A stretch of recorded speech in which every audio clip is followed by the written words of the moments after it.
Water by Challapalli Swaroopa Rani. 1. Water knows everything.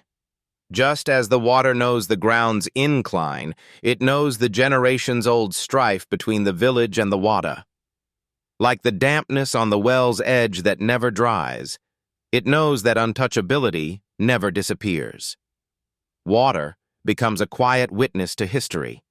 It flows downward, always responding to the land, just as it flows into the cracks of human injustice. The phrase village and the wada reflects the harsh divide between upper-caste settlements and Dalit colonies.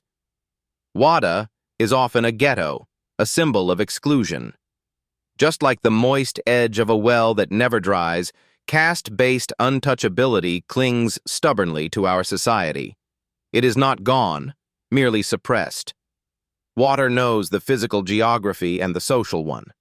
The poet is telling us that oppression is not an event.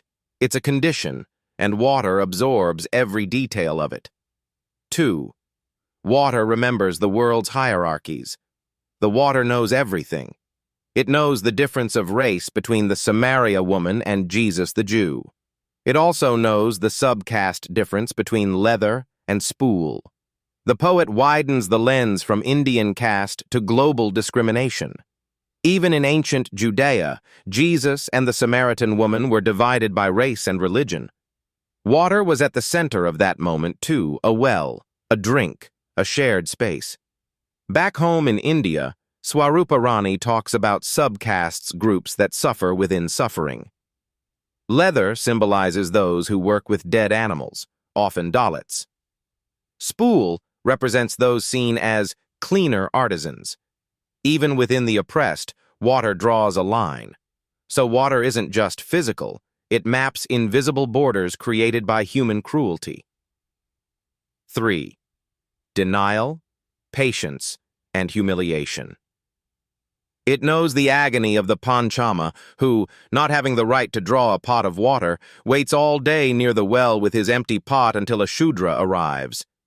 It knows the humiliation of the wada girl when he who poured the water from a distance falls all over and touches her.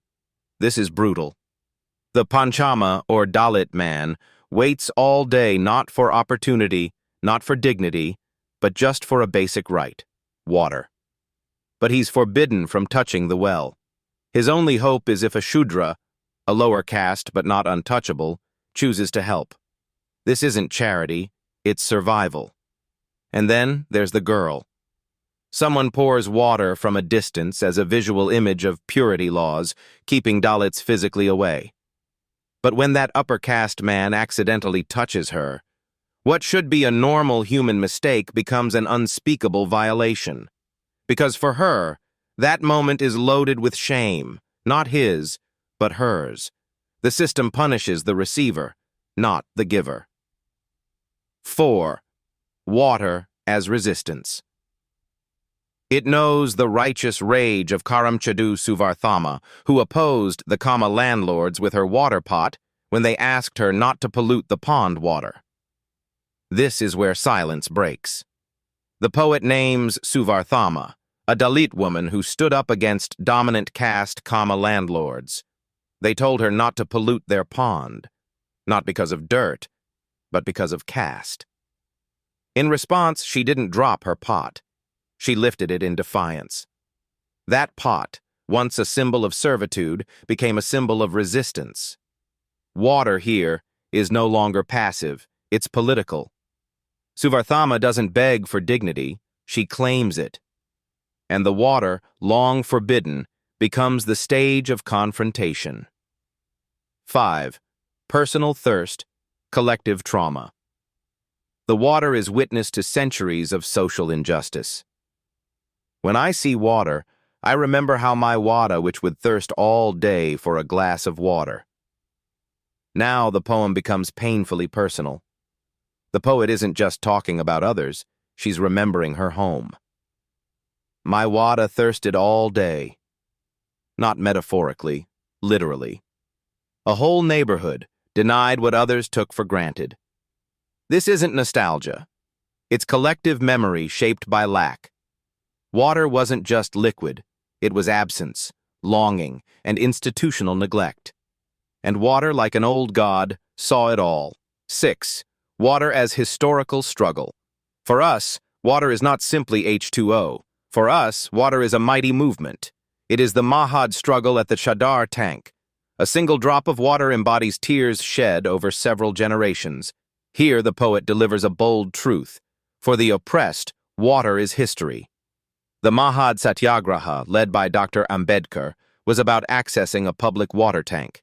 It wasn't about quenching thirst, it was about breaking chains. Every drop carries generational grief. Every attempt to sip water was an act of protest. Water moves from biology to ideology, from survival to civil rights. 7. Battles for drops. Bloodshed in streams. In the many battles we fought for a single drop of water, our blood flowed like streams.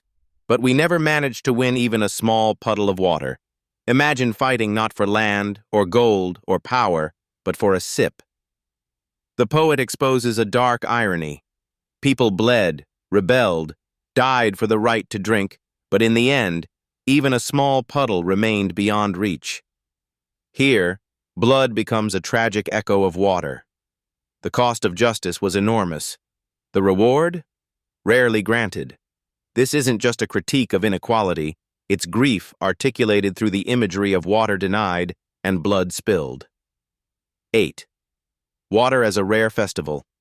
When I see water, I remember how we welcomed our weekly bath as if it was a wondrous festival, while the entire village bathed luxuriously twice a day. Bathing is a private, mundane act for some, but for Dalit families like the poets, it was rare and sacred. Water came once a week, maybe. That bath felt like a celebration. This stanza painfully contrasts the lives of the privileged who washed away sweat twice a day with those who lived in scarcity, where a bath was a blessing. It forces the listener to rethink what luxury even means. 9. The burdened body of a child.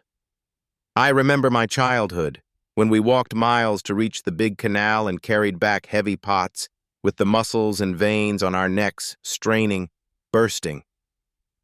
This memory turns physical, not just emotional pain, but bodily strain. The young poet had to trek long distances to fetch water, her neck veins bulging under the pot's weight. There's no childhood here, just toil. No rest, just responsibility. This is the story of millions of Indian girls and women, whose day begins and ends with the task of fetching water for others to drink. 10. When thirst causes fire, I remember, its thatched roofs aflame, the Challapalli burning to ashes for want of a pot of water. Challapalli isn't just a place.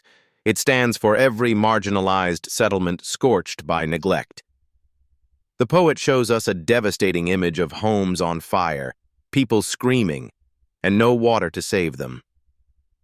The burning isn't just literal, it's symbolic of a systemic failure. A pot of water could have saved lives, homes, futures, but caste indifference let it all turn to ash. 11. Water's double edge. Water is not a simple thing. It can give life, but it can also devour lives. The water that refused to quench parched throats became the killer tsunami wave that swallowed whole village after village. Water, like power, is neutral until humans shape its role. It can nourish crops or drown towns. It can heal or destroy. Here, the poet likens water to fate, benevolent to some, brutal to others. The tsunami is a metaphor for nature's rage, but also a literal reminder. Even those who are denied water in life may be consumed by it in death. Injustice doesn't end with suffering. It ends with annihilation. 12. Conflict, then capitalism. Between the village and the Wada, between one state and another, this water can ignite many struggles and strife. It can make blood run in streams. But it can also sit innocently in a Bisleri bottle. The poem exposes the deep irony of modern India. The very water that once triggered social wars now sits in plastic bottles, sealed and sold. People were beaten for touching a public well, but today, anyone can buy purity for a price. Caste, class, and politics once controlled access. Now it's corporations. The violence is quieter now, but it's still there. And water, ever silent, remembers both the bloodshed and the market deals. 13. The theft of the local.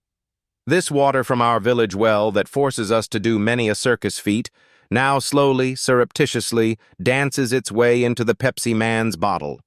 With its new name, mineral water, it takes to the skies. It raises a storm. This is theft dressed as progress. The very same water villagers broke their backs for is now pumped into corporate plants, bottled and exported. The poet calls this a circus feat, jumping through hoops for a basic need. Now that same water is dancing, not in joy, but in betrayal. Once excluded from it, now they see it rise in value as if caste oppression paved the way for global profit. It's not justice, it's exploitation in a new costume. 14. The final truth. Now water is no mean matter. It's a multinational market commodity.